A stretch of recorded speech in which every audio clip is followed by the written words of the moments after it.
Oke. Surah Al-Fatihah ada berapa ayat semuanya? 7. Surah Al-Fatihah ada 7 ayat. Ya. Itu. Jadi kalimat Bismillahirrahmanirrahim ini termasuk ayat pertama dari surah Al-Fatihah. Ya. Ya. Perhatikan di sini cara membacanya Bismillah. Ya. Di sini hukumnya adalah tarkik. Nanti itu kalian akan paham ya. Bukan Bismillah, tapi Bismillah. Tipis ya. Bismillahir. Tahan dulu di sini. Ada tasjid. Bismillahirrahmanirrahim. Ha.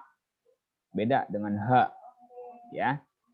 Bismillahirrahmanirrahim. Awas ya. Membaca lam sukun atau lam mati jangan alham ya, karena lam itu bukan bagian dari huruf qalqalah ya, tapi bukan alham seperti itu. Alhamdulillahi rabbil alamin. Ain. A dengan A beda. Ya. Itu. Ayat ketiganya Ar-Rahmanir-Rahim.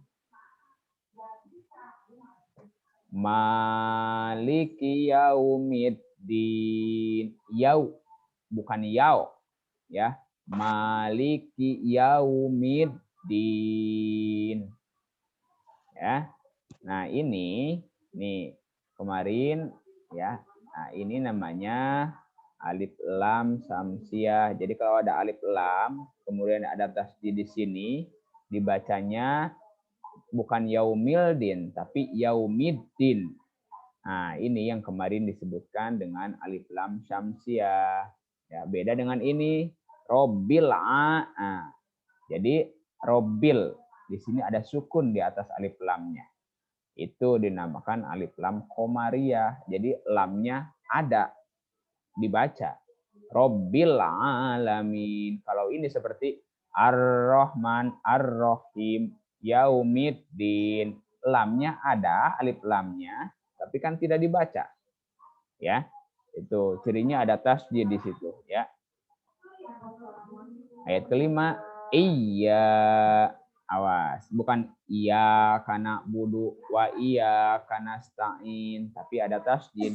Iya karena budu wa iya karena stain. Kemudian ha gede di sini. Ihdinas syiratal mustaqim.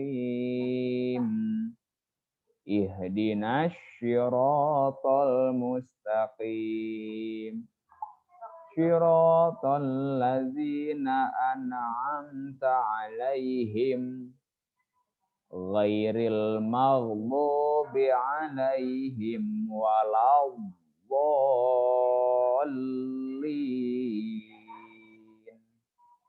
Ya. Jadi membaca Al-Fatihahnya kalau sudah kelas 4, apalagi sebentar lagi mau kelas 5, harus lebih rapih lagi. Ya, itu jangan sekedar membaca, tapi harus jelas. Bunyi setiap hurufnya harus jelas, seperti itu. Ya, dan syukur-syukur paham dengan isi kandungannya. Oke, tuh ya. Jadi Al-Fatihah artinya surah pembuka. Ya. Surah pertama yang ada di dalam Al-Quran. Ada berapa surah di dalam Al-Quran seluruhnya? Ada berapa banyak surat di dalam Al-Quran?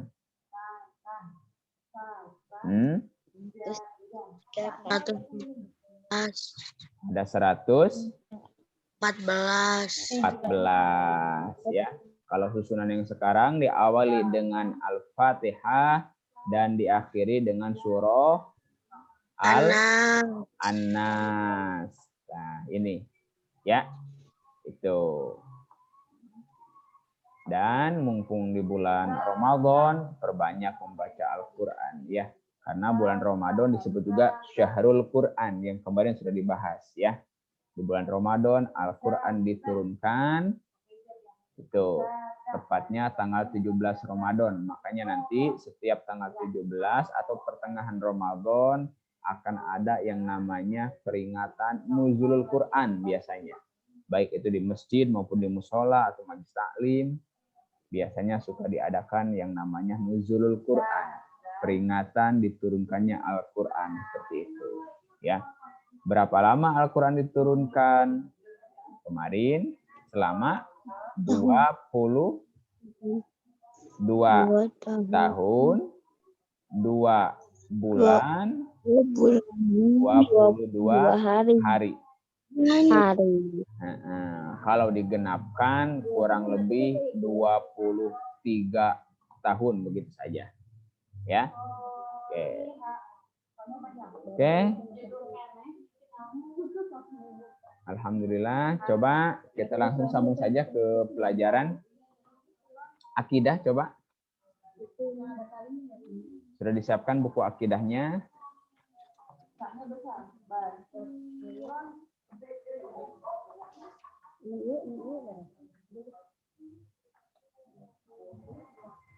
Boleh dinyalakan mic-nya sekarang? Akidah akhlak ya.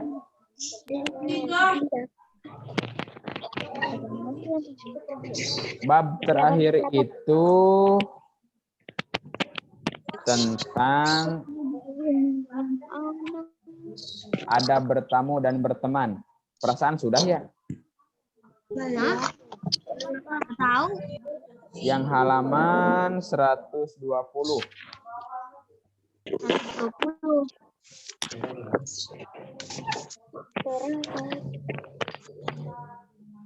Belum? Oh.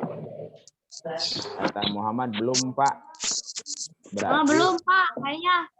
Kayaknya Om nih nggak yakin, harus yakin. Ya. Kok Bapak nggak tahu? Bukan Bapak nggak tahu, Bapak sekedar nanya gitu. Padahal ya begitu. Oke, lupa. Oke.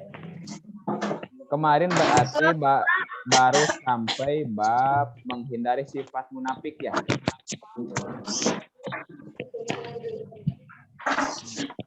Baru sampai pelajaran 10 menghindari sifat munafik.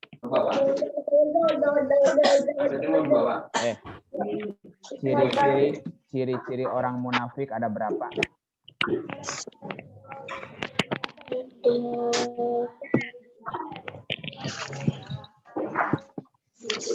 Tiga. Felix Xiao.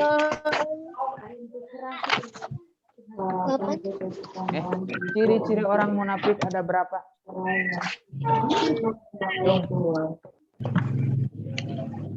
Muhammad tahu nggak?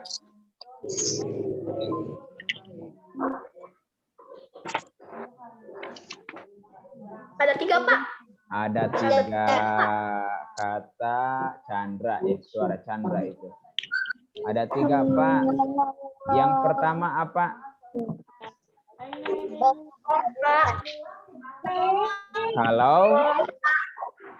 Kalau berkata dia Ustaz. Yang kedua, kalau berjanji dia ingkar atau mengingkarinya atau tidak menepatinya. Dan yang ketiga, kalau dia diberi kepercayaan atau dipercaya dia khianat. Bagaimana bunyi hadisnya? Ayatul munafiki salatun. Iza haddasa kazaba. Wa iza wa'ada akhlafa. Wa iza tumina khona. Riwayat Imam Bukhari. Nah, itu yang bab kemarin. Ya, artinya kita tidak boleh atau harus menjauhi. Halaman berapa, Pak? Yang kemarin ini halaman 112. Nah, ini hanya mengingatkan dari bab kemarin sebelum ke bab terakhir hari ini.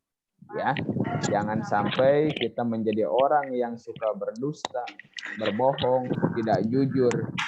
Ya, jangan suka mengingkari janji, dan yang terakhir, jangan suka berkhianat kalau dipercaya sama orang lain. Ya, seperti itu. Karena apa? Semuanya itu termasuk ciri-ciri orang yang munafik. Ya, seperti itu. Allah sangat membenci orang-orang munafik. Tuh. Bab terakhir sekarang dibuka halaman 120.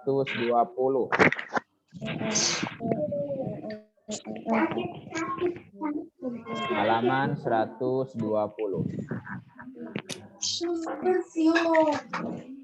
Oke. Halaman berapa, Pak?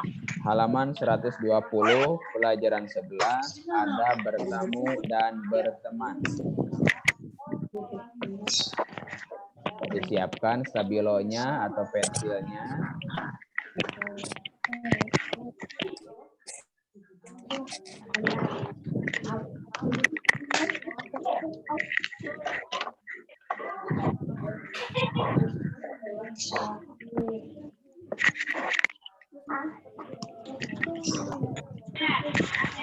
Lihat halaman 121 di sana. Paragraf pertama.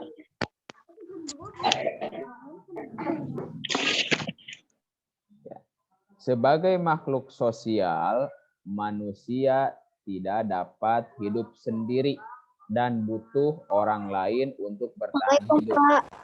Waalaikumsalam. Ya, kita ini manusia ini disebutnya makhluk sosial. Arti dari makhluk sosial itu makhluk yang tidak bisa hidup sendiri. Ya, karena kita pasti butuh orang lain. Di setiap aktivitas, setiap kegiatan, kita butuh orang lain.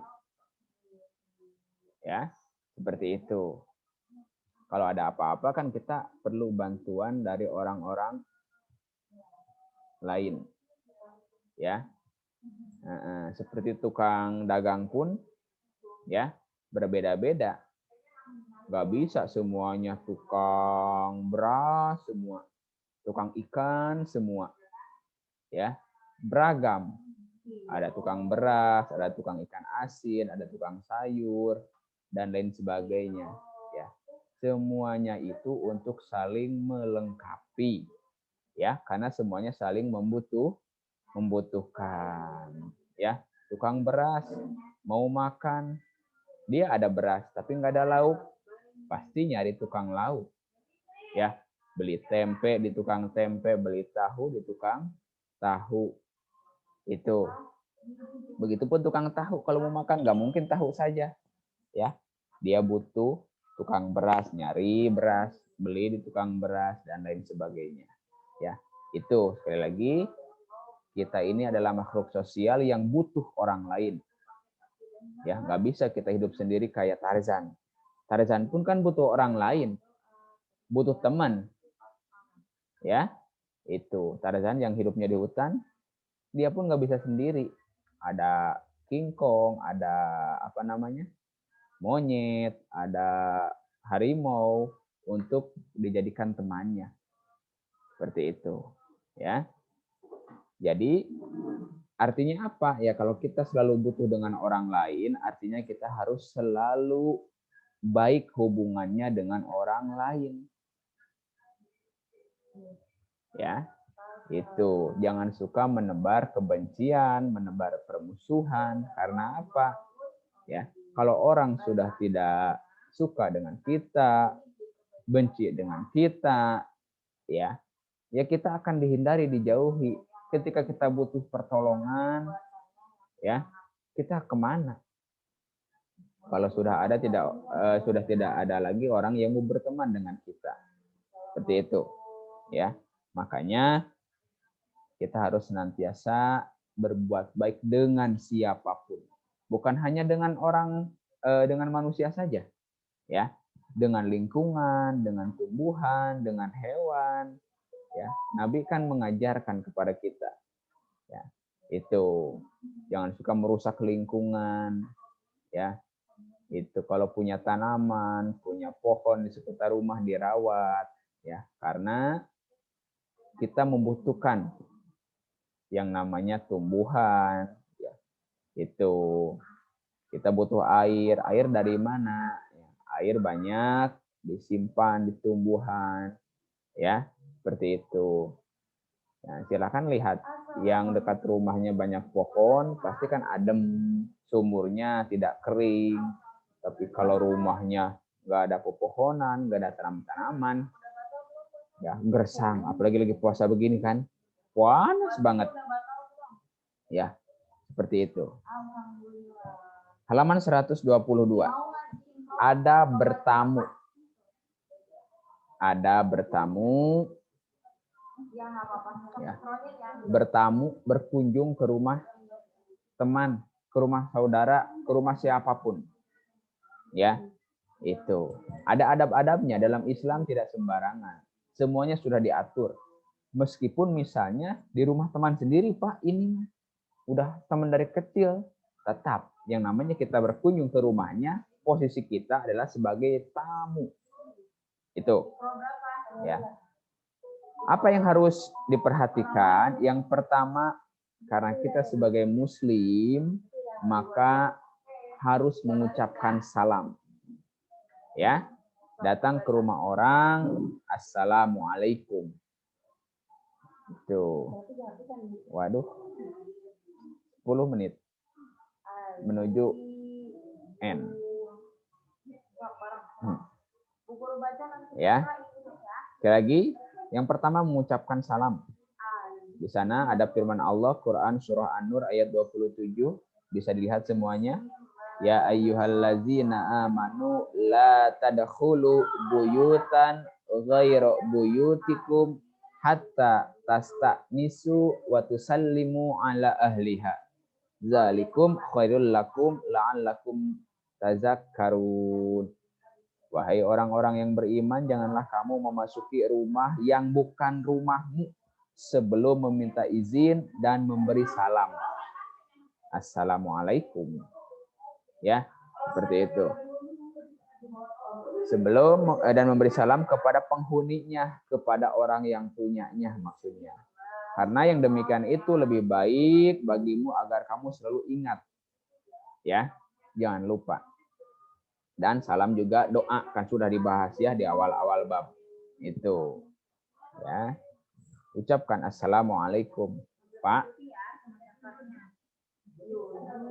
Bagaimana misalnya keluar dari bahasan ini, bagaimana misalnya kalau kita mau masuk ke rumah sendiri, bukan bertamu, tetap ke rumah sendiri pun kalau kita dari luar, ucapkan assalamualaikum. Pak, kan nggak ada orang di rumahnya. Meskipun tidak ada orang di rumah, karena orang tua sedang keluar, sedang bekerja, tetap ya ucapkan assalamualaikum warahmatullahi wabarakatuh. Biarkan nanti ada malaikat yang menjawab. Tapi Pak nggak kedengeran. Ya kalau kedengeran suaranya kamu kabur, nggak jadi masuk ke rumahnya. Seperti itu. Ya. Yang kedua, apa yang harus diperhatikan? Meminta izin masuk. Jangan selonong boy main masuk saja. Ya. Setelah assalamualaikum minta izin. Boleh masuk? Atau nunggu dipersilahkan. Kan begitu. Waalaikumsalam. Mangga atau silakan masuk. Baru masuk. Ya. Seperti itu. Kita percepat. Yang ketiga, membelakangi pintu. ketika kamu mengetuk pintu, mengucapkan salam untuk bertamu, berdirilah membelakangi pintu. Oh, jadi begini maksudnya, ya. Membelakangi pintu, tidak dibenarkan menghadap ke dalam rumah mulut pintu terbuka atau mengintip dari balik jendela. Oh,